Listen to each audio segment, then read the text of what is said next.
TPC Sawgrass come up, so the players, right, in March. Yep. And then we all know what happens after March. Yeah, we got the Masters. Mm-hmm. Tiger just recently was asked right. if he was going to rule the Masters out. Right. And what did he say? He said, nope. No. Nope.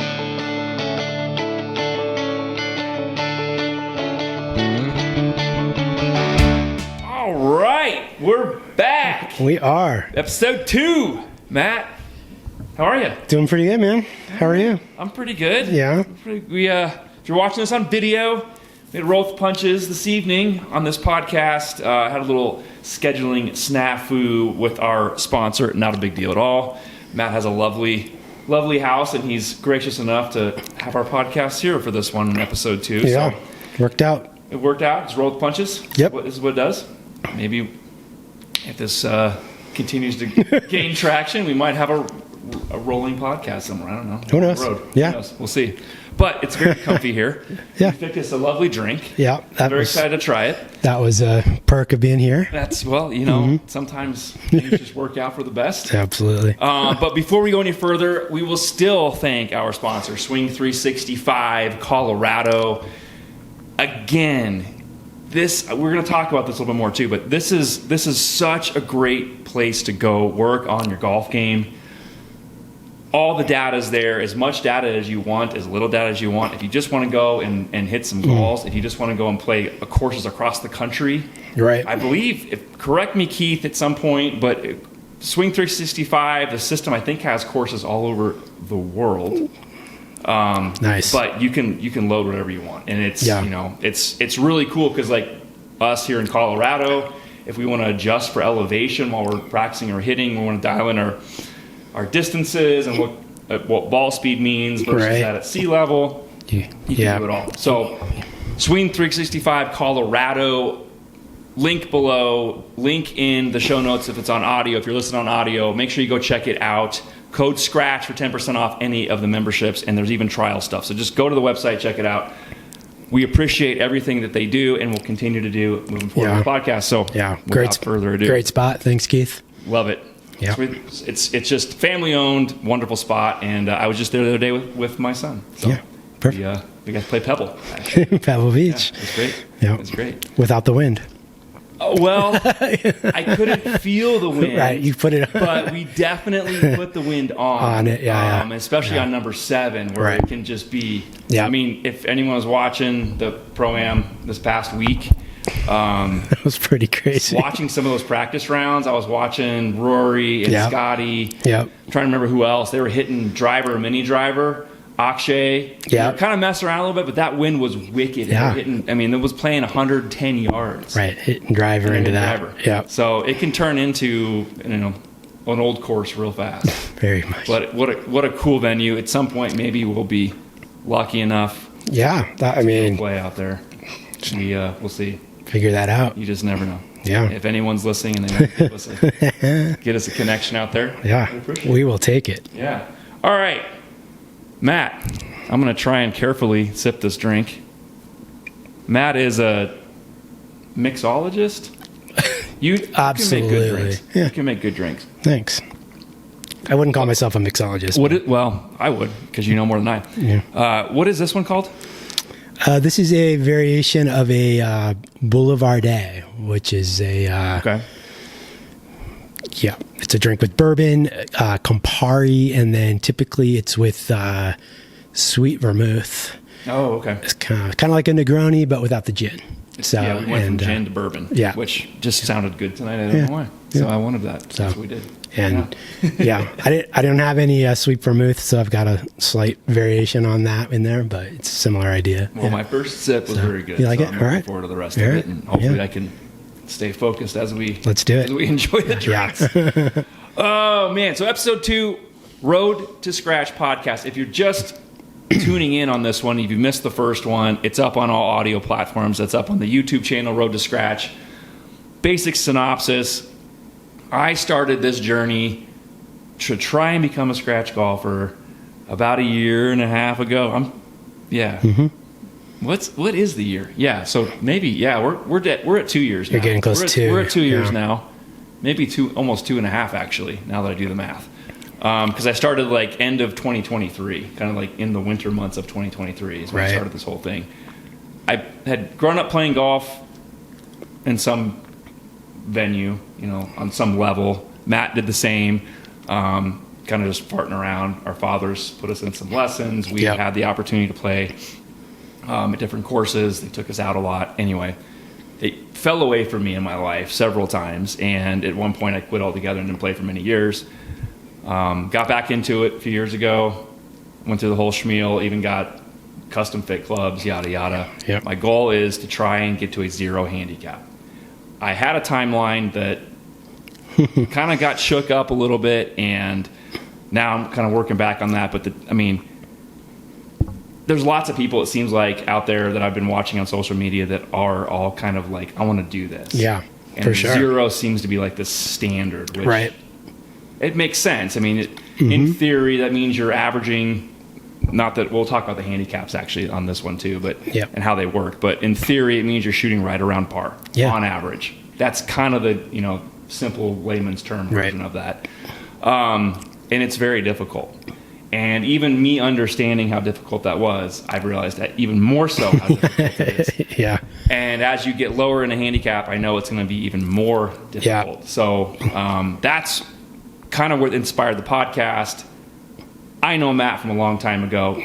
Very good friends with Matt, and we've tried to start playing a lot more golf together to enjoy it. And that's kind of where we're at. So, we're each on our own journey. Matt is not looking at that the same way as I am, but it can mean a lot of things. So anyway, this is episode 2 of that, and we're going to talk about all kinds of crap anyway, so it doesn't matter.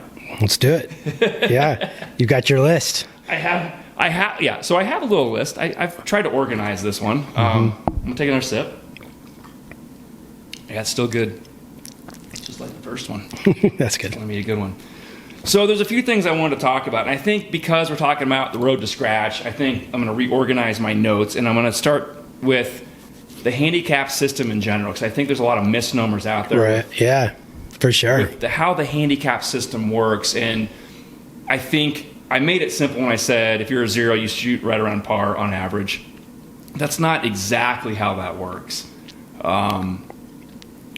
But you can kind of use that as a basis. So if someone says they're an 8 handicap, it doesn't mean they're shooting 8 over par on average. It's really set up, and it has changed recently in the last couple of years too. It's set up to basically show your best golf, like what you're capable of on your best days. And if there's any sort of outlying rounds that you have, whether that's you have a just disgusting blow-up round or you have just an out-of-your-ass round, those actually get equated as well. And in lack of a better term, they get tossed out. So in kind of the simple breakdown of this, it's taking your last 20 scores, and then it takes so every 20 scores takes your best 8, right?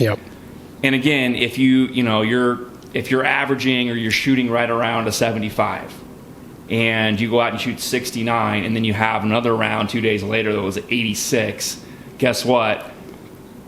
They'll fall off when you get through those 8 rounds. So it keeps your best 8, but it also equates for your horrible round and your really out of your ass round, if that makes sense. And it's out of your last 20 rounds. So about every 20 rounds, you have one of those drop off, in theory. Yeah, I think it's also important to kind of talk about why it even exists as a system, Like what is it? What is it about? And I think, there's a couple of things that come to mind for me, at least, on why it exists. One is to, I think, help people kind of in the world of golf understand kind of how good somebody might be. But it's also somewhat helpful. Well, it's designed to help all golfers be able to compete together. And that's something that's very unique in golf. If you think about versus other sports, when you can, if you were to go play, 3-on-3 basketball with some, NBA players, you're not going to get a handicap. That will not be really fun. No. and they're going to just, dominate you. Right. And so in theory, that's how I sort of see the handicap designed attempt to level a playing field for everyone to compete. Yep. I don't think that always works. There's breakdowns. Yep. But it's a pretty cool idea, I think. Right. And, there's not many sports that have that. Bowling has that. True. Yeah, I guess bowling does have that. Golf has it. Golf does. I mean, there's ways you can handicap other things, but it's not on the same level. Exactly. And you're exactly right. That's exactly what it's for, is to level the playing field. So all abilities can go out and have a competitive round together, using that handicap system. And, someone that's got a really low handicap has to give strokes to someone that has a really high handicap. Yeah. To kind of, everything comes back to, in theory, par. Yep. To try and level that playing field. So at the end of the day, I mean, it should be a close match. And like you said, it doesn't always work out that way. Not really. The really low handicaps, like 0 and then the plus numbers, they really get kind of smacked. Yeah. Anyone that, I'll be honest, with my handicap right now, at 6 something, if I was to go out and play somebody that's a +2, +3, I'll probably beat them. Yeah. I'll probably beat them. Right, because they have to give you, they got to give me a lot of shots, 8 or 9 shots, and I'm on any gate. I could put up some scores. You could put it together. Yeah. Now I could fall apart and they could whoop me too. But I'm more likely to beat them than the other way around. Right. So there is some. I don't know. Well, I think and that's really where getting to that 0 number is so challenging, because to get there is you have to be very consistent. Right. And I think some of the higher handicaps are reflecting really inconsistency. Exactly right. And obviously that's the game, right? Can you be consistent with your shots? Yes. Or are you all over the place? Right. Yeah. And but when you get consistent, when you can start to hit the same shot for the most part all the time, you start scoring better, and then your handicap starts reflecting that. Exactly. And then you get to that level where it gets much harder to shoot that out of your ass round. Right. You know what I mean? Yep. Because just based on how that system works in the formula, to get to 0, you have to shoot rounds that are under par. Yeah. You're going to shoot rounds that are over par, but you think about the average and the formula that works all together to help the numbers. Right. For me to get to that number, I've got to break 70, 72, whatever under par is on the course. And, there's also some tactics where sometimes people are like, how are you going to get lower? Well, one of them is playing slopes that are higher, so playing the back tees. Yeah. I can shoot a higher number. Yeah. But still, score in theory with the gin, but play harder courses. Exactly. You go out and shoot 83 on a really difficult course that could net in as a 75, 76. Right. And that's an important thing to talk about handicap too. It's every course has its rating, essentially how hard it is, and that affects your handicap. Yep. What tees you play from affects your handicap, or It should. Yeah. Well, it's going to affect your. Yeah, they supposedly put that into your calculation. Yeah. So I've had bad days from the front tees, from the front tee challenge, and for sure, there's no reason why I did. It just happens. But, Yep. Yeah. But all of that's a part of building your handicap. Exactly. And I think that's why the scratch goal is such a hard one to get to, because of that. All of those factors requiring such consistency and such discipline. Yeah. No, it's even for understanding what I have to do and how consistent you have to become and all the things you have to go about doing. It's I got around a 4.5 at one point, and I couldn't stay there. Yeah. I could not. And I think I mentioned this in the other podcast, but when I started my handicap back up again, I hadn't had one for a while.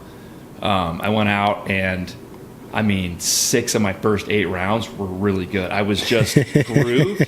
Yeah. I had made a swing change that finally had like taken. Yeah. It made sense. I was putting really well at the time, which was kind of funny because after that, I fell apart for a long time putting, and I had to go thank God I got a new putter. I love that putter too. Do you? Yeah. But it was funny because I had 6 of my 8 rounds were under 80. Yeah. And it was like, oh, this may go quicker than I thought. For sure. And then the wheels fell off. Yeah. And that's what should happen in golf, especially when you're like looking back at where my swing was then and then now, and my scores are higher, but my swing is better. Right. It doesn't compute in your head, but you have to kind of stick with it. But Right. it all makes sense. Right. Again, that's why like going to the simulator, Swing 365 Colorado, I can see what's going on visually with where my club, like face the path and all that stuff. When I'm making a change, it's not just seeing it on video, it's understanding why did my ball speed change. Yep. You know, the apex of each shot, why is that affecting everything? Yeah. And that all comes down to getting better at golf. I mean, there actually, I'll go through that with you too. I got some stats on like facts about what it takes to become zero. Oh, nice. And things you have, like they've taken into account over the years of what scratch golfers do that other golfers don't. Right. And if you don't do these things, you can't ever get there, which is interesting to me too. Sure. Some of it I was like, yeah, that makes sense. Some I was like, well, oh my God, I didn't even think about that. Interesting. Really? Yeah. Or the stats were not as high, like, you know, impressive as I thought they would be. Right. And especially compared to like guys on the tour too. It's like, well, that's less than I thought. Because we've talked about that. Like, I mean, I can Hideki a shot and one-hand it, and it looks like I'm pissed and I walk away, and you're like, dude, what are you doing 20 feet from the pin? What's wrong with that shot? Yeah. So I mean, a lot of that comes down to all those stats. Yeah. Yeah. I mean, and I think it's also, I think other things to consider around these handicap and just it makes you really realize how good those professional golfers are who are making a living on the tours, you know, because of how, you know, hard it is to even get to that scratch level, and they're well beyond that. They're well beyond that. You know, so it's almost like 2 different games that, you know, we're talking about, you know, and, you know, at that level, you know. But I think that's what's really cool about golf as well, because everyone has an opportunity to play it in so many ways, you know, like, and everyone's had an experience like a professional golfer would in making that, you know, 60-foot putt or that's the cool thing about golf. Right? Exactly. And I think that's why everybody's so, you know, it's excited so about it in that way, because you could flush one just like somebody on tour. You could make that 60-foot putt. Right. You could chip in. You could have a hole in one. Absolutely. You could do anything you see those guys do. Right. But you're never going to get to that. Well, most people are never going to get to that level that those guys are. Right. And so it is a different game at that level. But anyway, I think that's why it's so addicting. Yeah. Like you said, it's why everyone's so interested in it. Because, you know, you're never going to be the NFL receiver, you know. Yeah, you can't go out there and compete with them. Like, go out and try and defend a guy that plays wide receiver in the NFL. Yeah, right. Or we had this debate. My brother and I had this debate a long time ago with some of his friends. I can't remember who brought it up. Trent, you should leave a comment if you remember who it was. But it was I'm sure there was alcohol involved in the argument. Probably. One of these are they're stupid. But someone had said, I bet I could average a yard a carry in the NFL. Oh, jeez. Prove me wrong. And everyone laughed and said, you wouldn't make it back to the line of scrimmage. Yeah. And it was like, no. And this is, I'm trying to remember who it was. I'm pretty sure I know who it was. And they had played high school football. Right. So it's not like they're just like some rando. Yeah. I play football. I played football, whatever. But that's not even possible. Right. I mean, we made fun of him. There's no way. Yeah. You don't understand what happens when a 330-pound man is faster than you. Right. Yeah. Busts through the line of scrimmage and chases you down. Yeah. You have to get past that guy first just to gain a yard. Right. but golf's different. Yeah. So I know. And it's so. I think that's why it's become even more popular, because there's more relatability. I totally agree. I'm going to segue on that one too, but yeah, there's more relatability because of all the social media that's out there now. Mm-hmm. You know, even all the guys on tour, the professional golfers, you can get up close and personal and like really understand like inside their head and just watch them and listen to them talk. Right. But there's that relatability of the game, and like, oh, I did that and Scotty did that. So therefore, if I keep practicing, I eventually will be Scotty. Probably not. Right. Probably not ever. Right. But you can continue to get better at it and enjoy the same thing they enjoy. Exactly. And with the handicap system, compete with them. Yeah. I mean, listen, I'd go play Scotty for money if we're playing handicaps. Right. Yeah, for sure. Because like I remember he was talking about like at his home club, he's like a +8 or +10. Right. And he loses every single match to the guys at his club. I bet. Yeah, because he's probably playing 12, 15 handicappers. Yeah, and he's giving them 15 to 18 to 20 shots a round. Right. Yeah. So if they shoot a 90, that's the smoked. That's the equivalent of a. Yeah. He's got to shoot under 67. Right. To beat any of these guys, and they play for money. So that's where there's kind of like this problem when you get that good. Right. But at the same time, you get to compete. Yep. Which is cool, right? You know, I beat Scotty Scheffler. Or Grant Horvat has this. Now, Grant's a great golfer, but Grant Horvat has this series where he has all these professional golfers come on and they give him a 5-stroke lead. So he starts 5 under. Yep. They start, you know, at even. And he's won a lot of matches. Yeah. Again, Grant's a +2 or +4. He's a phenomenal golfer, but he's not a professional. He's not a professional golfer. He wouldn't make it on tour. Yeah. Which is why he's doing what he's doing. Yep. But those guys also know. I mean, the first time Phil Mickelson played him, and he goes, hold on, I'm twice your age. You get a 5-shot lead. Right. I don't see how any of this is fair. Yeah. And he's like, you're Phil Mickelson. Right. I don't think you understand, Grant. Yeah. You know, I'm giving you a lot of shots. And I've got to shoot more than 5, because you're probably going to shoot around even par. Maybe 1 over. Right. I got to at least shoot 4 under or 5 under to beat you. That's tough. It is tough. That's tough. Yep. But it makes it competitive. Yep. So, yeah. And in theory, everyone can then play together. Right. You know? Yep. So, anyway, I got a long ways to go. Yeah. Go from 6.4, whatever I am, to 0.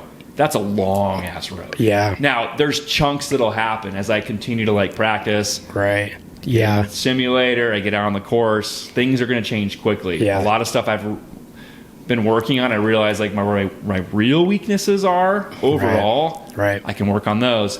But to go from like a 6 to a 4, probably not a big deal. I've been there. Probably get there quick. Yeah. Yeah. To go from a 4 to a 2, a little bit longer road. But I know for a fact to go from 2 to 0, that's way longer than you like. It's a bigger gap than people understand. Yeah. To go from like a 2 to a 0 is huge difference in golf. Right. Big difference. Yep. So. Yeah.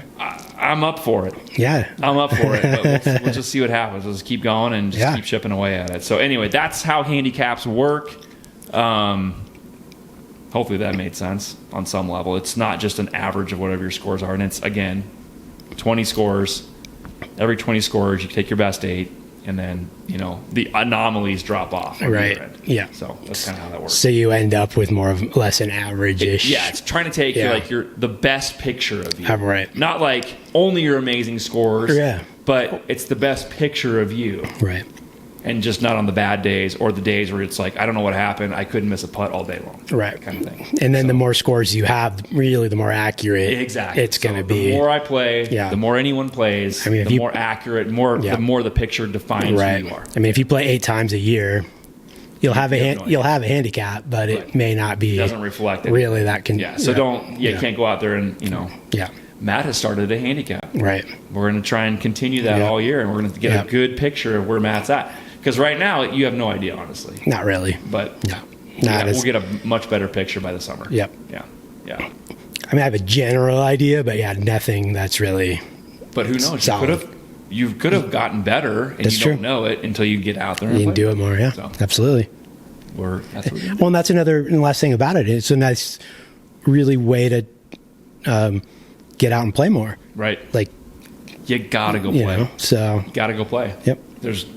You can beat balls. So my friend Joe, our friend Joe, hates practice.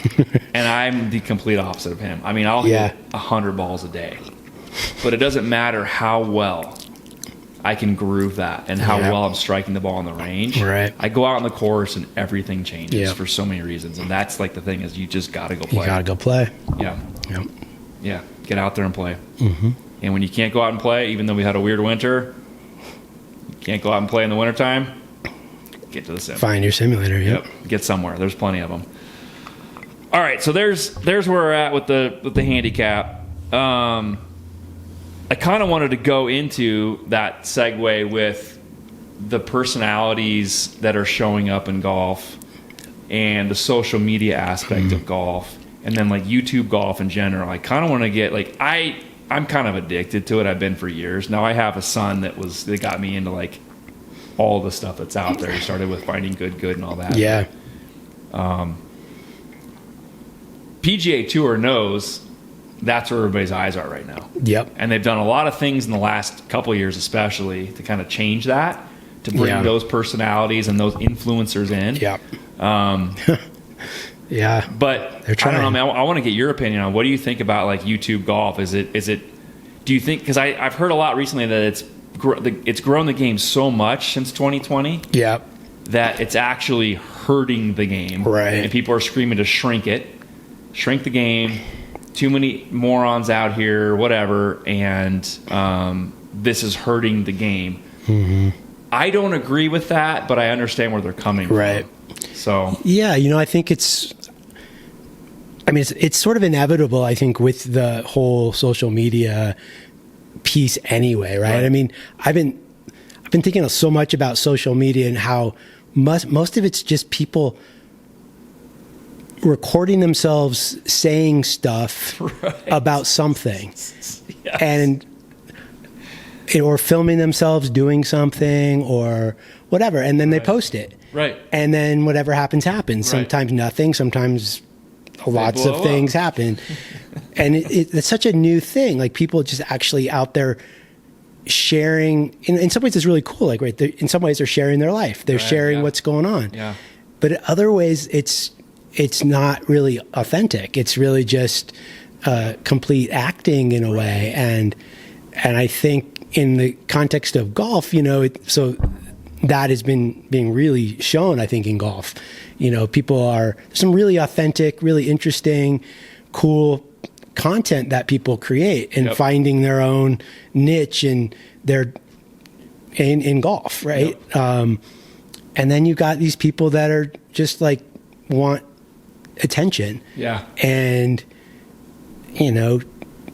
doing major divots in greens and getting really drunk and crashing golf carts, and just things that really have nothing to do with the game of golf. Do you think that's more prevalent now because of social media promoting golf, or do you think that's just been social media showing what people have been doing all along? I don't think people have been people probably drank too much in golf carts and wrecked them and things like that for a long time. But, some of the things that I'm seeing now, I've never experienced on a golf course ever. And, I think, when people talk about shrinking the game, I think what they're talking about is trying to bring back some level of respect for the game. And because, golf in its core is such a gentleman's honorable game, right? Like you're supposed to, keep your score. You're supposed to count your penalties. There's no referees, most of the time out there for you. So depending on who you're playing with, right? Yeah, but I think at some level there's that level of respect and integrity really in the game. And I think there's there had the potential to be a lot of snobbery and exclusivity with the game too, which I don't necessarily think is good either.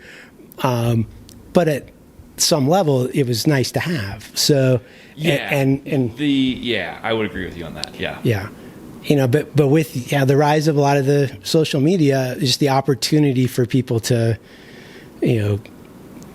show themselves doing stuff. Right. And I just say doing stuff because you see it in everything. It's not just golf. Right. Yeah. It's at a restaurant. It's at a, I don't know, at a gym. I mean, whatever. It doesn't really matter. It's just people creating reaction, creating noise, creating conflict in so many ways. And just for attention and clicks. And so, I think so much of it is just sort of part of the whole social media thing that's out there anyway. Right. And I don't know what the answer to that is, other than people learning more, getting educated, starting to respect the game and not, it doesn't have to be exclusive. I don't think that serves anybody, that only certain people can play and only certain things are, or certain places you're allowed to go or whatever. Right. That's not helpful. But. Exactly. I think the good part of this has opened up the doors for, especially with guys like Good. Yeah. And a lot of these young guys that are out there, Ben Cooper. There's so many different. Drugged so many kids, actual kids back into the game. Tiger did it initially. Yep. A long time ago, and then this revamp of YouTube golf has done it again. Yeah. And I think allowing as many kids as possible to get into it is great. Yep. And having those opportunities, and their affordability is important, and all those, all of that is important. But then you got, I feel like it's ramped up on the other end too, which is the obnoxiousness of it. Oh yeah. When I was a very young man and I worked at a golf course, there was the occasional idiot that dumped a golf cart in the creek and it closed, and I had to call the cart guys to run out and go pull it out, or I'm out there digging it out, the creek, because they absolutely. Sometimes we had to drag those guys in, but it was occasional. That didn't happen very often. It didn't happen very often. Yeah. So I can see that. I definitely have seen it. Visually seen it on social media, and it's unfortunate. But it is cool because it's changed. It's taken some of the snobbery out of it. Yeah, agreed. I think the apparel has changed. Definitely. Which is more relaxed. It should be viewed more as a sport. Yeah. We should be able to dress ourselves more athletically.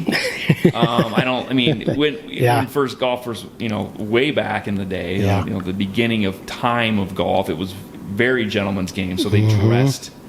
Yes, things change over time too. I understand, but it was very proper. Right. And even when I watch someone like Bobby Jones on those old films, we're talking about shirt and tie. Shirt and tie. Yeah. I always thought that was a little odd because it's still, I think it's a sport. We can do that debate too. But it's an athletic movement on some level. Of course. And you should be in athletic moving clothes. Yeah. I don't think you should be out there in freaking jeans, but I also don't think you should wear jeans to go work out at a gym either. You're right. So it's just weird. That's uncomfortable. But I think it's created an environment for, if it's relaxed enough, and now you can't be out there and some of the stuff that I've seen, especially on the women's side. Let's be careful. But I think it's at a point where if we can kind of level it off, I think it's got a great place. Yeah. So. Yeah. Well, I hope that then people really start to engage in it from I feel like there's just a lot of respect that needs to happen with the game, and for yourself too. That's the thing. I just see some of this stuff and I'm just this is just so, it's just noise, and what are you doing? Right. And why? Yeah. What's the point? We've always talked about how golf reflects your life or you as a person. Yeah. And I think more than ever right now, it's definitely doing that. Holds up a mirror very clearly. Yep. Are you a person of integrity and a person of respects yourself and respects other people, or are you just someone that's looking for attention, looking for money, quick clicks? I don't know. I think I watched a short little reel. I think it was a short little reel of Roger Steele talking about, he was encouraging more people, if you're into golf and you're trying to, like, you're creating content on some level, whatever that level is for you, is to go out and just make the content for you. And don't go out and make the content for a sponsorship or money or attention. If you're doing it because you enjoy making the content and you love golf, then just do it and just don't worry about anything else. I thought that was really well said. That's why I'm doing it. I'm expecting zero out of this. I enjoy it. I like talking about it. I like talking about it with you. That's why I want to do the podcast. I like going out.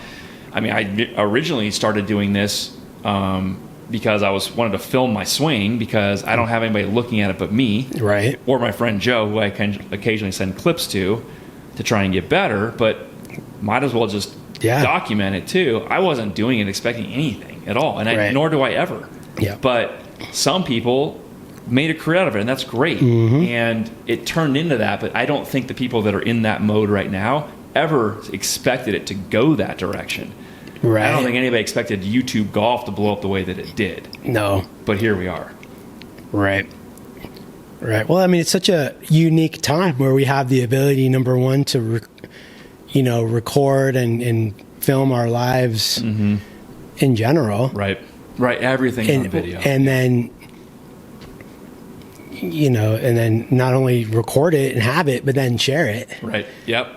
And that's, it's amazing. And it's also, it's overwhelming in some ways. It can be. I mean, I've often I feel kind of like an old man when I think about it sometimes, but I'm like, I don't even know why people would want to even, if I filmed my day, like, who wants to watch this? I don't really. Why are you watching Why would you watch this? I mean. I think about that all the time. I mean, I've been doing YouTube stuff for a while with my other business, but I sometimes wonder, and it's cool because I've always wanted to do things like this to share, to educate, whatever it is. I've loved teaching, whatever, and I'm not talking about golf. Don't ever take lessons from me in golf. I'm talking about other stuff, like my actual profession. But I have always wondered those things. Why would someone watch this? I know. Watch me make breakfast. I'm like, okay, here's how I make coffee. Somehow people have found their way in here and they're doing it. It's wild. I know. I know. And that's cool, I guess. Trying to people are just trying to connect. I think more than anything, people are just like, or think about a way like, am I okay? Am I normal? Are other people doing what I'm doing? Good They're point. trying to affirm themselves. I mean, there's a lot of that. And because we have all these different ways of viewing stuff in other people's lives, it's easier to do that. Like, I'm checking in with myself. Am I okay? Oh, yeah, this guy's doing, like, look at the way he cooks bacon in a microwave. I do, too. Okay, I'm not such a weirdo. And it's people, all over the world can now share this stuff and can get feedback or, information about things like that. And so I think it's really, I think it's really amazing, to be honest, but it's also something that I think we also as a society should be is for. Like really, I think it's a melting brain. Pay attention to kind of what's happening and, is the, like you're saying, like curating content, is it for you or is it for affirmation and, feeling, because you don't feel like you know what you're doing, like you need it. I need someone to tell me I'm okay. And, if that's the case, that's a, probably need to do a deeper dive on yourself. Well, you're never going to be satisfied. No, and you're going to find people that look better than you, that play better than you, someone's that faster, do whatever. Always, you're never going to meet up to it. Nope.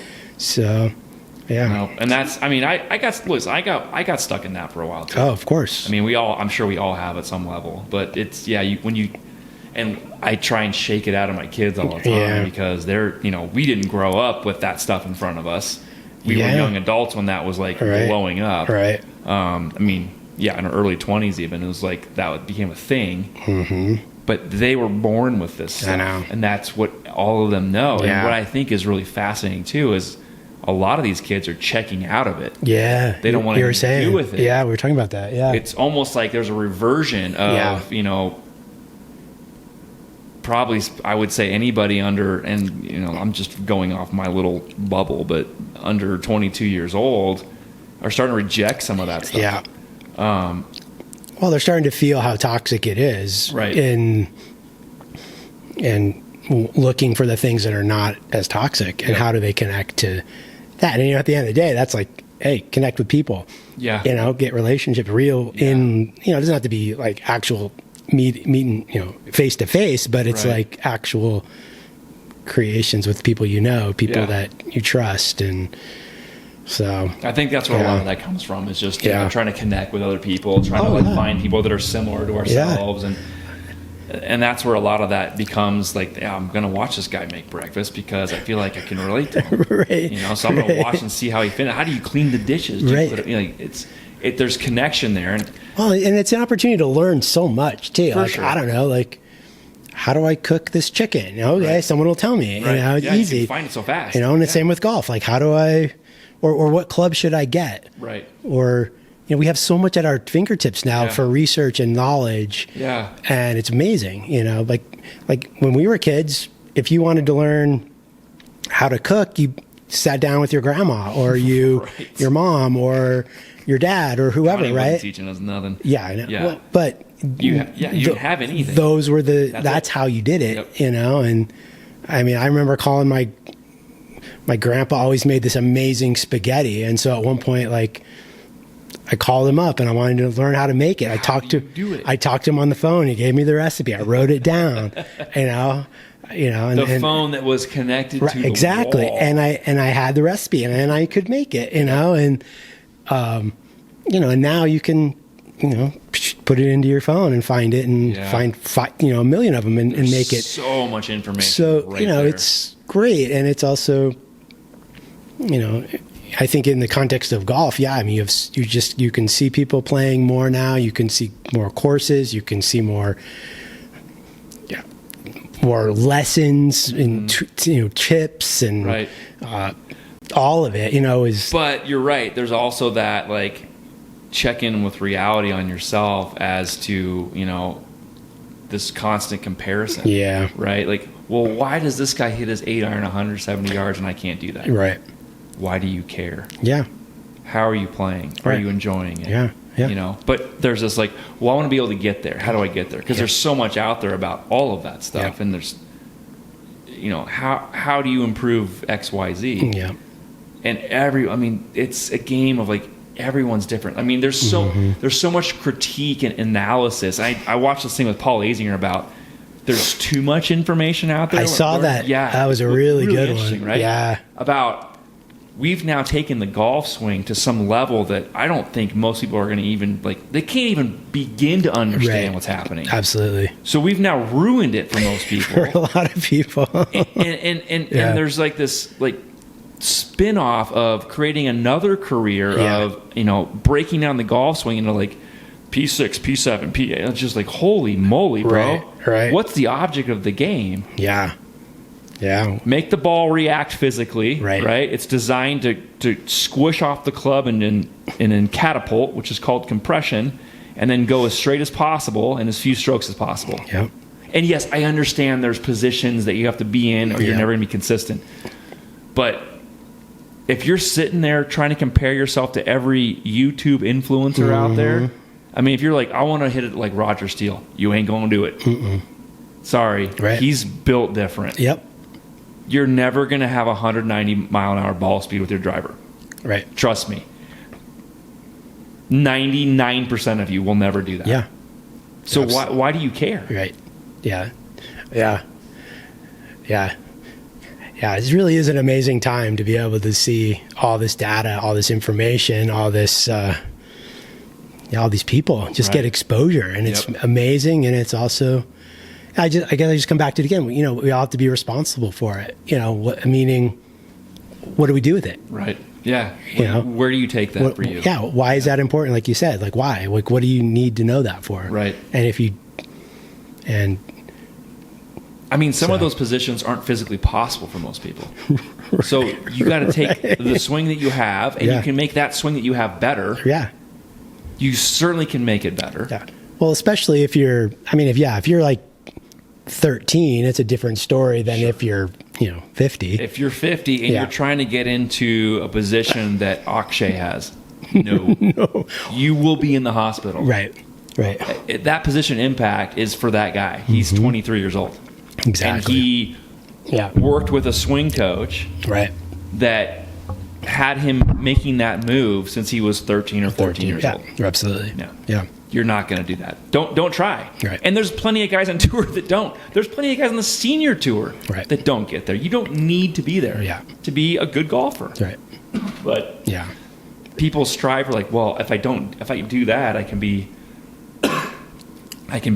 as good as Akshay. No. Right. Yeah. Interesting. It's fascinating times for sure. It is. It's fascinating times. Yeah. But I think it's really cool to see how the PGA Tour has picked up on it very quickly. Oh, yeah. And they've started even offering sponsor exemptions to some of these influencers. Like I know they reached out to Garrett. Right. I think they reached out. I mean, Micah got something. Yep. Roger Steele's been all over it. Right. He's now with TGL, which is really cool. Yep. I mean, that guy's a personality and a half. Yep. But they've started connecting with that stuff. Yep. Which I think is like that kind of blend is going to be really good for the game. I agree. Yeah. When I think about growing the game in some ways, like that makes sense to me. Right. Like like I was saying, like I feel like there's these like two games. There's these like massively amazing golfers that are making millions and millions of dollars, and then there's everyone else. Right. And then there's a huge variation of the everyone else, of course. And so how do we take some of those everyone else's, and likely it's going to be the pretty good ones. Sure. That's fine. Sure. And bring them into this like elite area. Right. So the rest of us can be like, oh, cool, and watch that. And that, like, I feel like it grows and helps people like connect to golf a little bit more easily in a way, right? Yeah. Like, oh, it's that connection. Yeah. And I think more so, like, I mean, Bob does sports. I really watch them. Yeah. Right. I mean, they're funny. Yeah. They're super funny, but they're terrible golfers. Right. Other than fat. Yeah. They have their moments, but they have their moments. Right. But there's a connection there. Though, Yeah. That's why it's so interesting. It is. Yeah. Yeah. I mean, yes, their personalities too. It is interesting that the PGA is kind of picking up on that a lot, though, and sort of seeing how that can. Obviously, they're a business and trying to make money and bring more eyes to the advertisers and things like that. Yeah. So they're recognizing that, here's a market, of young people that, like, if I have, if I have Grant playing, I'm going to get this many more viewers or whatever. Yeah, and there's going to be more people that are going to come out to the event. To the event, and that's why they're kind of sprinkling those into some of the signature events, or even outside of that. These are the events we don't get many people to show up to. End of the year, beginning of the year kind of stuff. Like, let's throw these guys in.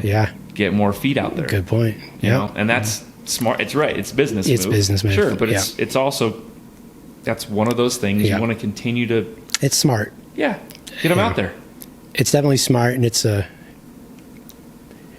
it's kind of cool to see like because I feel like I know you were mentioning like Liv Golf and stuff too before we started this, but it's just interesting to see like the PGA is considered such a stodgy kind of old.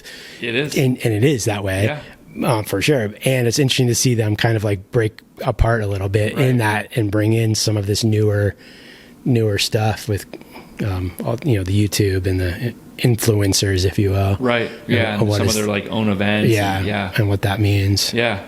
So, no, they definitely have recognized it's become stagnant. Yeah. And because you mentioned Liv and that whole dramatic event that occurred years ago. I mean, let's talk politics. Yeah. It's politics. Mm-hmm. But Liv Golf was designed to make golf more entertaining, to get a different crowd. Right.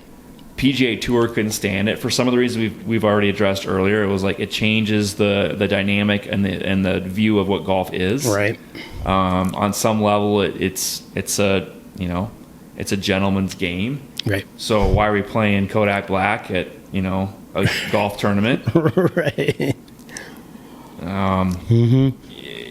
So I get the pushback, but yeah, there's some crazy money out there. You're right. For that tour. Yeah. And where I was with that was like, well, it's another tour. It's, it's not taking away from the PGA Tour. It's a whole different. Yeah. It's a whole different thing. It's no different than me saying, well, some guy's going to go play on the Asian Tour or DP World Tour. Right. Yeah. It didn't seem any different to me. It's just another tour that's out there for other guys to play. Totally. That's what I thought too. And I think the PGA Tour was like, whatever, until they started bringing in big names. Yeah. They took Brooks. They took Bryson. Right. They took John Rahm. They took John Rahm. They took Bubba. Right. Yeah. And some big names. Now, some of them were kind of on the back end of their career, but some of them weren't. Bryson's not. Nope. Brooks is not. Nope. Exactly. Those are big names, major championship winners. Yeah. And that's when they started kind of getting stuffy about it again. Yeah. And they brought politics into it, which drove me nuts. Right. And now things have changed again. I know. And now Brooks is back on the PGA Tour, which I think he wanted to do all along. Yeah. He wants to be part of that, but I don't know, man. What's your thought on that? Because I can't blame those guys for taking that kind of money. I don't think those guys realized that it was going to be such a big deal. No. Like I knew it was going to be a big deal, right? In the sense of, I can't play on these tournaments anymore, right? If I leave, I can't play these tournaments. But I don't think they realized that it was like going to be this massive thing, right? I don't know if they would have done it if they would have realized that. Maybe if it became, or even Dustin Johnson, same thing. He was kind of that pinnacle point of his career, where it's like, do I not? I mean, someone throws a lot of money in your face. Yeah, that kind of money. I remember him when he went. I remember him talking about how much less golf he would have to play on the LIV Tour, and how much more money he was going to make, and to be there for his family. And that was his whole point. He felt like, I'm away from my family so much, and I'm playing so much golf, and here I can cut that in almost in half, and I'm going to make more money, almost double what I was making. Like for him, it was like a no-brainer. It's a no-brainer. And other people I don't think had that same mentality, but I can't fault them. And I don't think they realized it was going to be as crazy as it was, or they may not have done it. They probably wouldn't have done that if they were like, this is going to be the fallout from this. No, I probably will have to or they would at least take it longer to think about it. Right. Yeah. Yeah. I mean, for they're sure. jingling hundreds of millions of dollars in your face. I can't blame, especially the guys in those positions, like the guys that had kids and families. Yeah. And they ain't 25 years old anymore. They're not 23 years. They're in their 30s, mid 30s. Ian Poulter was over. He's an old guy. Right. I mean, Dustin Johnson's over 40. Right. Who else was that? I mean, Sergio, same thing. Sergio, they're at the end of their careers. Yeah. Mickelson. Well, yeah. I mean, Mickelson's like, I'm not playing the senior tour, so what else am I going to do? Mm-hmm. This sounds great. Right. Yeah. Yeah.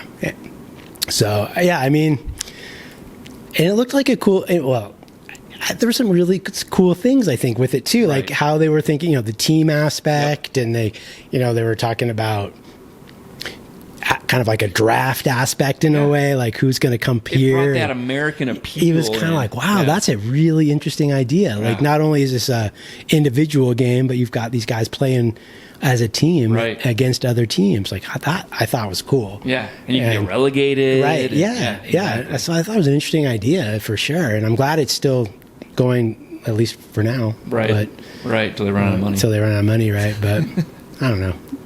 But yeah, it was a very unfortunate. Yeah, it's unfortunate that it was so tumultuous in a way. Like, Yeah, it's one of those things that another one of those things where it's like, why are we rolling politics into this? Yeah. This is so silly. I know. Like, we don't have to do this with everything. You don't have to dig your feet in and go on one side of the line or the other. Right. It's just, I don't know. Anyway, But the fact that Brooks is back and with some pretty big stipulations. Penalties, really. And they can also set precedent for anybody else that wants to. Like Bryson even posted that whole thing about, should I go? Yeah. So I know there's a lot more waffling happening. Yeah. The PGA Tour is probably going to shake that carrot again. I agree. They're going to continue to shake it. because they know where they're standing with all this stuff. Yeah. And I think they're probably going to try and at least try it once a year. Yeah. And they're probably going to drop the stakes a bit, which is like, what is Brooks going to do about that? Like, you guys made me do this, and now Bryson gets in for this. Like, I don't know. We'll see. We'll see. I agree. It's going to be interesting to see what happens. But you're right. They're probably going to try to get some of those big names back. Oh, yeah. They're shaking. I mean, it makes sense. I mean, it's their... Yeah, they have to. It's business. It's their business. Yeah. Those guys, they want them back. Yeah. I mean, it's not the same without them, for sure. Right. More of those events. I know. It's always fun, like U.S. Open, when those guys are playing. Yeah, I mean, watching the majors. Yeah. At least they didn't kick them out of all that stuff, because that would have been... Yeah. That would have changed everything. Right. And I think they realized that would have probably crushed the game. Yeah. So we can't do that. Yeah. But, yeah. Yeah. Yeah. We'll see. It's going to get interesting. We'll see if Liv stays around. Yeah. You know, if they run out of money, they run out of money. But yeah, or maybe it stays around and it's just lesser level golfers, right. You know, and that's fine. And you know, Ian Poulter made this comment about it too. It's like, well, what if some young kid comes out that's hot to trot at 18, 19, 20 years old. Right, yeah. But it's proven nothing. Yeah. And we know how the tour goes. There's a lot of these phenoms that come out and they're not even bust. It's just the margin for error on the PGA Tour, on any professional level. Thought. I mean, Korn Ferry Tour, anything, doesn't matter. The margin for error. You're missing 2 or 3 putts around, you miss cuts. Yep. That means you don't get paid. That means you spent money. Right. Versus going to live, make a buttload of money right away. Yep. And then, okay, you've made a buttload of money. Go take a crack at the tour now. Like PGA Tour. Less pressure. Yep. You don't have to worry about the money. Right. And now you can focus on your career. Yep. I mean, I'm starting to see this as no different than like kids now being sucked back into college for other sports. Right. With NIL money. Yeah. Stay longer. Yep. We'll actually take care of you. Yep. And that's a whole other debate. Yeah. You don't have to jump right to the pros. But you don't have to go to the pros. Yep. And God forbid you get injured or you're just a bust. It's an interesting. I hadn't thought of that. What do you do? That's true. What do you do? I hadn't thought of it that way, and that is something that sets Liv apart from the PGA. Is just your contract that you get some money up front, and you're going to get paid something. Yep. So now go play golf. Yep. Yeah. Yep. Instead of grinding every week. Yeah. Because that is what's so crazy about the PGA Tour is if you don't make cuts, you don't make any money. They're making, and here's where I'll be my political self-reminds. They're making a crap ton of money off these guys. Definitely. And these guys are not being paid. Yep. They're not being paid. Right. They're being paid off the sponsorships. Yep. And the money funded back into every event. The PGA Tour is not flipping the bill for that. Nope. No, not at all. So you think maybe it could be looked at on a different level now and say, what if we give them a stipend? Yeah. Some of these kids don't need, I mean, if I was 19, 20, 21 years old, and this is going to probably be debated, but I could live off $50K a year. Easily. Oh, for sure. Single dude, drive around in a van. Totally. Week to week. Yeah. I'm talking about right now. Yeah. That could I make it happen. Yep. You're going to pay something. Now, yes, some of these guys get sponsors. A lot of these guys get sponsors. Some of them don't get paid very much money on sponsors. I mean, I know guys that were making $1,500 a week off a sponsorship. Yeah. That's barely livable right now. Right. Yeah. Yeah, they're getting something. Yeah. But if they don't perform 6 months down the road, the sponsor's like, we're not going to pay you, man. This isn't worth the waste of time. Right. You're not even showing up anywhere. Yeah, you didn't make these cuts. Yeah. You didn't. Yeah. So give them a stipend. Yeah. Come on. You're making billions of dollars a year. Yeah. Yeah, especially if you make the tour. Yeah. You know what I mean? Like, you're the best. You should be entitled to something. Yeah. Yeah. It shouldn't be, okay, congratulations. You just spent $6,000 this week. Right. You ground it out. Right. You sucked it up. Right. You put your balls on the line, and now you're here. Yeah. Okay, good luck, kid. Yeah. Wait, I get nothing? No, you get nothing. Well, make the cut. You get paid something. Yep. Holy crap. Do you know how hard it is to make a cut on the PGA Tour? Yep. Or the Korn Ferry Tour? Yeah. Give me a break. Any of them. I mean, it's just. Give me a break.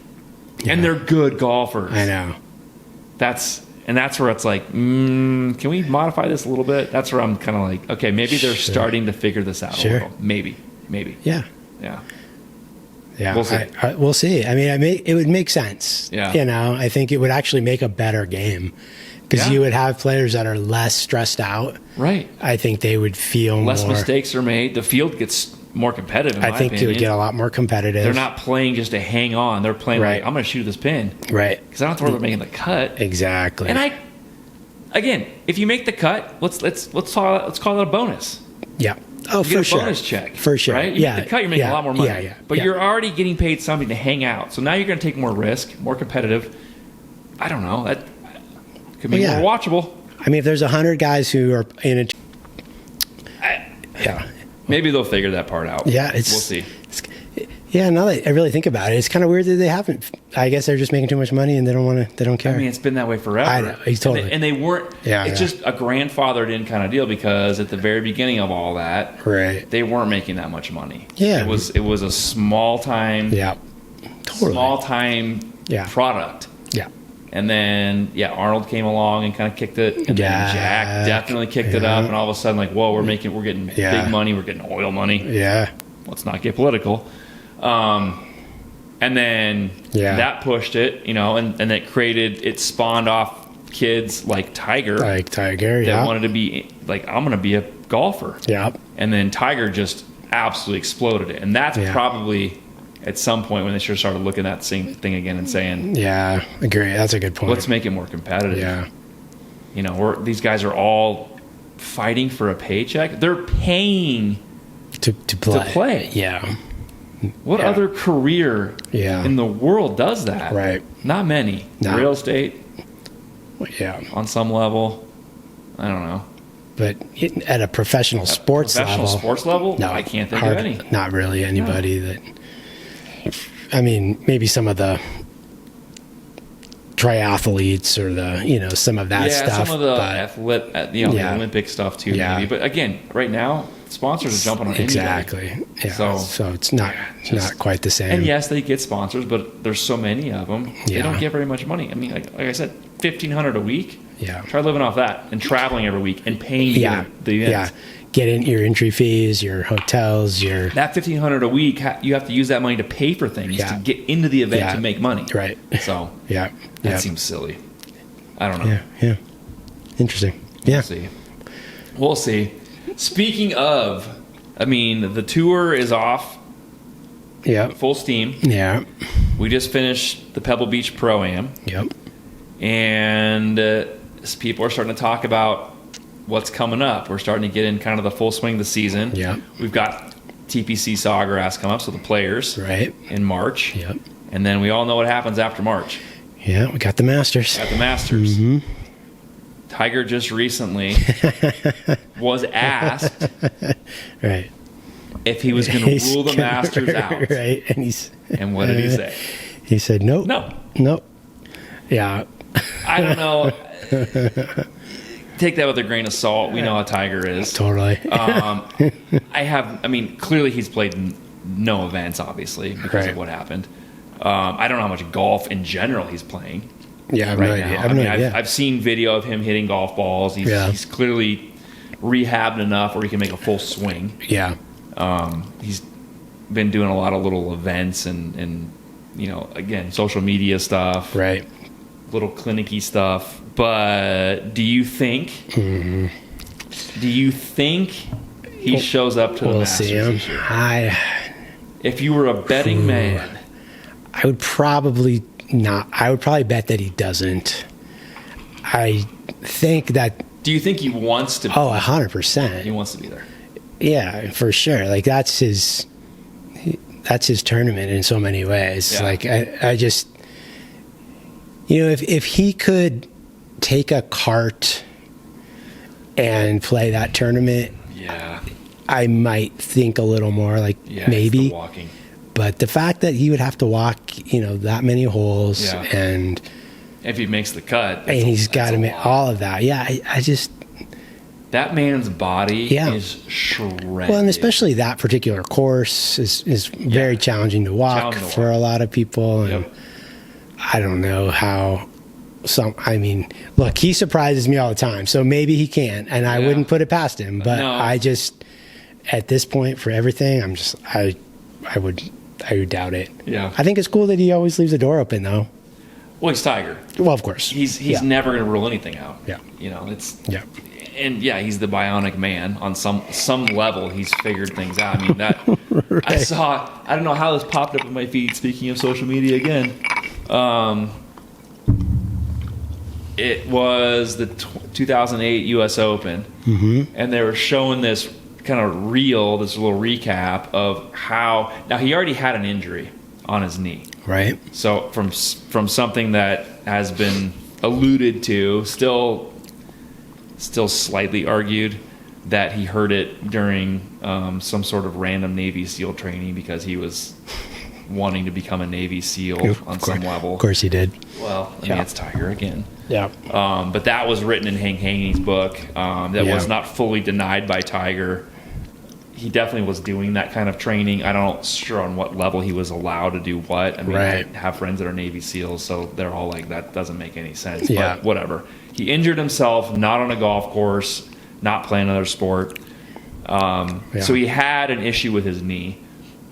And I don't remember what round. I believe it was the second round. He hits his drive right in behind a tree just off the cart path. And for whatever reason, he decided not to take relief off the path. I remember that. Footing. Yep. And I cannot remember for the life of me what made that decision for him.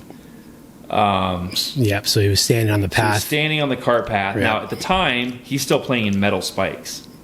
So metal that's spikes right. on a concrete That's are right. a bad Yeah. combination. Yeah. Slippery as hell. Yep. I mean, that's one of those things like that's a recipe for disaster. Yep.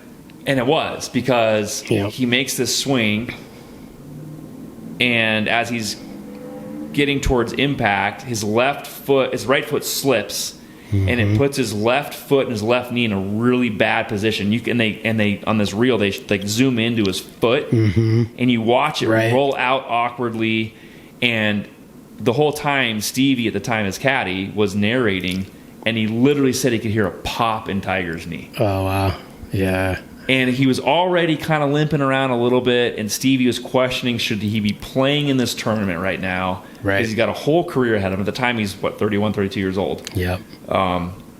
He's won 14 majors to this point. Right. 13 or 14. 13, I think, is actually what it was.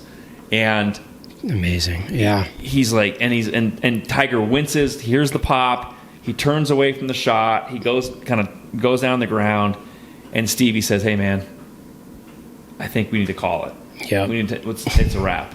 Let's just, you got so much golf ahead of you. Do not ruin your career over something that you need to get fixed, and then you'll be fine from." Right.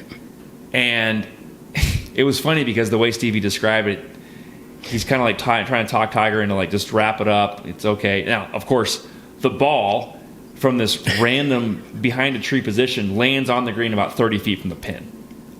As he pulls it away. Of course. I mean, just like, the guy is just something, like nothing we've may never seen again.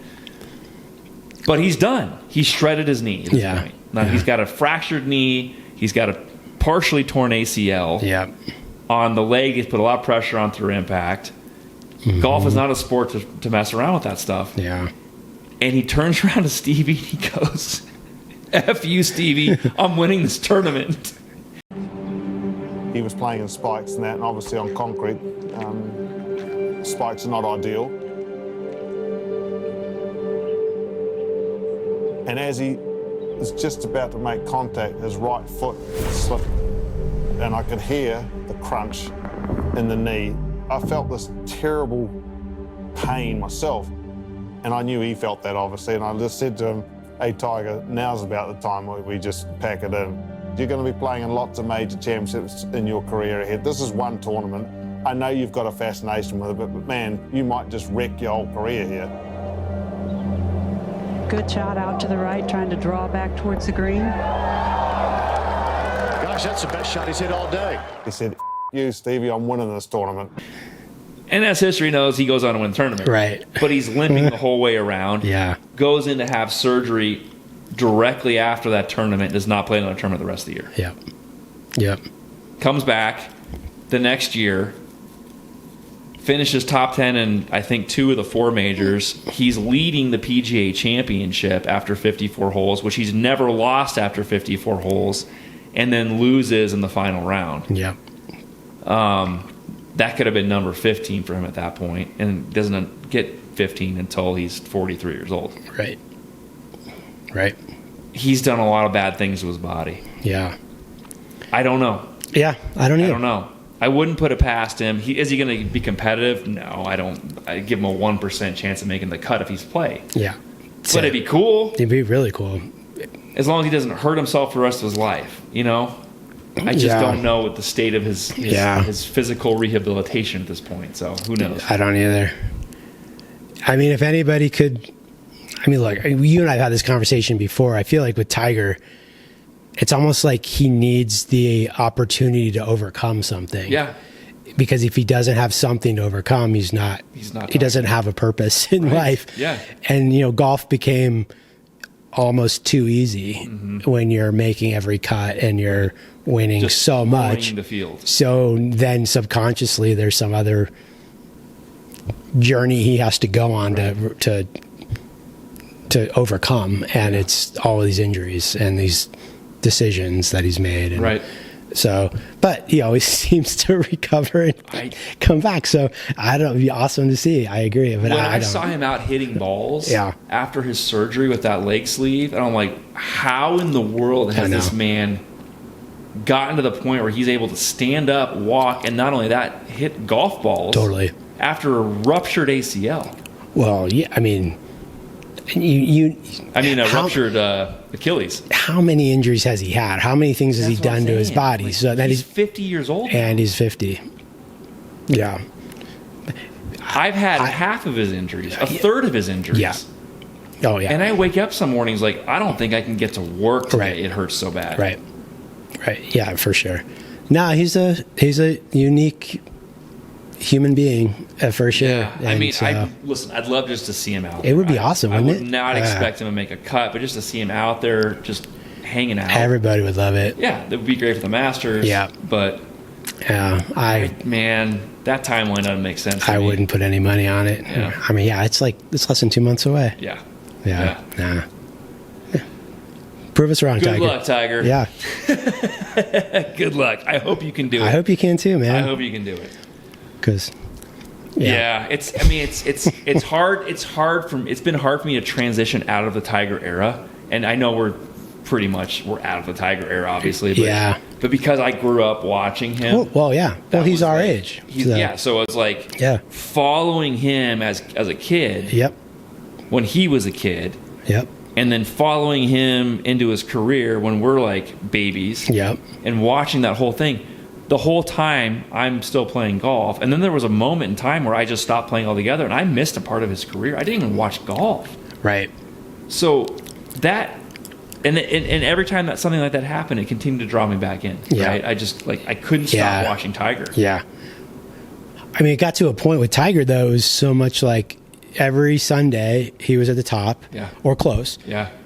And it was almost became kind of like you just expected it. Yeah. No, totally. And it was like... And the rest of the field was playing for second. And in a way, it was... I mean, I don't want to say boring, because it really wasn't, but it was kind of just like, oh, it's Tiger again. Right. Oh, it's Tiger again. For many years, it was like that. Yeah. And so that was so unique and such an interesting time. Very interesting time. With it all. And, yeah, we'll never see... I don't think we'll see anything like that ever again. I don't think so. Because he created an environment. Yeah. Where the competitive level of golf, he was an athlete. Yeah, he trained like an athlete. That's right. Yeah, people don't realize that. I think he was very athletic at many things. Well, and what he did to change the narrative about golf, fitness, and just general stuff about taking care of your body, golf, working out, and getting stronger. I mean, we talk about how he's abused his body, but he also, he took care of it in so many ways that he. Not that he could abuse it, but that when he did abuse it, he was able to recover faster. Yeah. And that was really interesting to see. Because, I mean, I can remember growing up, I mean, golfers were these sort of everyday Joes that didn't look like money. Jack Nicklaus was an athlete, but he didn't keep it that way when he got to the PGA Tour. Totally. And these guys, as they got older, they got bigger and they got, less mobile. And They're still good golfers. They're really good golfers. But yeah, but you can't be consistent enough to compete then with someone like that. Then you start seeing Tiger come in, and here's someone working out. Here's someone eating well. Here's someone who's not. He didn't wear out. He's not gaining, 30 pounds through his career. Yeah, all of a sudden he's fit and he's active and now you see that's what the golfers do now. I mean, those guys are totally created that. And so. And that's why I think the PGA Tour is so competitive right now. Yeah, I agree. It's all those guys are like that. They all live that lifestyle. Right. Well, most of them. Yeah, most of them do. The majority of the tour is. Well, you kind of have to. You have to compete if you're going to be at that level. Yeah. And it makes sense. It's a torquing sport. Like that is that is not a natural motion. It's a lot of stress on your body. No matter what your it is a weird motion for sure. And it's just for split seconds, but it puts a lot of strain on your body. And I mean, I know just with injuries, trying to figure out how to continue to be able to do those things consistently, right? With the problems that I have from my past, and just knowing, playing that much golf, right? I mean, I know for a fact my body wouldn't hold up. With where I'm at right now, playing that much golf, there's no way. No, yeah, I agree. Yeah, it's a tough sport to maintain. Yeah, as you age, if you're not proactive. But it's something that everybody can play. It's just it's. But finding the motion for your body, and make it as fundamentally consistent and efficient as possible. Yeah. As you continue to age. Yeah. I mean, guys like Freddie, couples that are out there. Yeah. They've proven that can happen. Absolutely. And still be that good at golf. And still hit the ball. Yep. So, I mean, Gary Player, he's almost 90 years old now. I know. Totally. That dude still will outdrive most guys on, at the club. At the club, yeah. At any golf course. I love it. And I'll definitely outplay him. So. Yeah, we'll see. It'd be great to see him, but I'm not going to hold my breath by any means. No. We'll address that when the podcast rolls around on Masters Week. It'd be pretty amazing if it happens. Yeah, but it'd be great. It'd be great. I will not put any money on you, Tiger. Nope. Well, I might put $5 on you. Yeah. I mean, it's got to be like a plus 20,000 to win. So, I'll throw $5 at it. I'm sure there's odds on it somewhere. Make the field, brother. Yeah. Make the field. Just show up. Well, that's all I got, dude. Nice. Yeah. That's all I got. I finished your drink. It was excellent. Good. Glad you liked it. And thank you for hosting this podcast. I'm glad we made it work. Yeah, it was great. It's fun to have it here. Yeah. Maybe we'll do it again. Yeah, if we need to, we can. If we do, just roll obviously having the simulator and other stuff around would be fun too. But next time I will show you what I'm talking about. Yeah. I'm excited to get into the golf season with you. Yeah. We'll definitely make the effort. Yeah. To play a lot. A lot more for sure. Yep. Yeah, well, it's coming up soon. Yeah, it's definitely coming up soon. I mean, we're heading towards March already, so it won't be long. Yeah, April 1, I think, is when the gin opens up around here. So April 1. Yeah, I think so. Yeah, so we'll start posting scores then, and not too long. Nope. Probably just got to get through the inconsistency of Colorado weather. Yeah, whatever's going to happen here until we'll see. Yeah. So, but I'm excited. Thank you to anybody that's watching or listening. Yeah, thanks for taking the time. It's been a lot of fun. Yeah, it's good. And I'm excited to do more of these as we continue to roll through the podcast on Road to Scratch. Again, special thanks to Swing 365 Colorado. Yes, go check it out. Like I said, link in the description below or in the show notes on audio. That's all I have. I'm ready to go eat some dinner. Yeah, me too. And I'm going to get out of your house so you can enjoy your evening. And we'll be back next month. Yeah. And until then, let's get in the sim with you. Let's do it. Work on some stuff. Yep. Love it. And we'll catch you guys in the next one. Thanks again. All right. Later. See you guys.